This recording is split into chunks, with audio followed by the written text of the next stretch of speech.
Recently, a missionary, John Chow, met his violent end.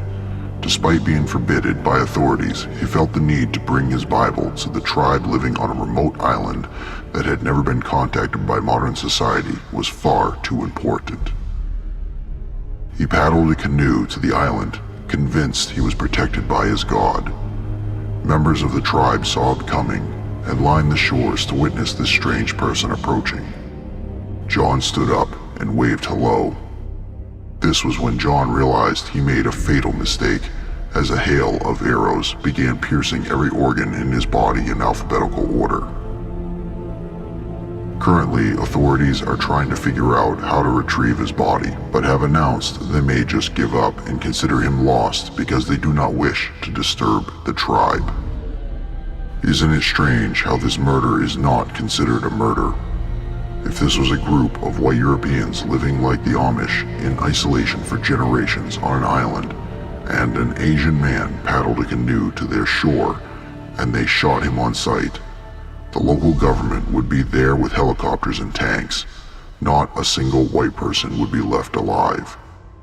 But because these tribesmen are African, they get a free pass to murder anyone who comes to their shore with full protection from the government. No one has displayed an ounce of empathy for John. The vast majority of the world saw what he did as foolish, and that he got what he deserved. I will agree with these people. Meanwhile, on the other side of the world, thousands of invaders are smashing against the border wall of the United States. The US military deployed pepper balls and tear gas to drive the crowd back. A crowd who violently insist that they are going to break into the country, and a media that depicts them as victims, literally claiming the military is, quote, attacking the invaders, to millions of people around the world who are shedding tears of outrage that the US would dare take such action to keep people out who somehow have a right to be in our borders. What do these two events have in common? They both involve an invading party and a group defending their land to keep them out. But it's how these cases differ that is the most damning. One story gets absolute sympathy from the world and moral grandstanding, while the other garners zero sympathy and is cause for much ridicule. One story is of people forcing their way onto a foreign land with the intention of taking all they can. The other is a man who gently approached a border with no intention of taking anything or making demands. He simply wanted to give them a book. And one story is of a group being attacked for defending their land from forced invasion and called every negative pejorative to shame and chastise them for using non-lethal force against the invaders.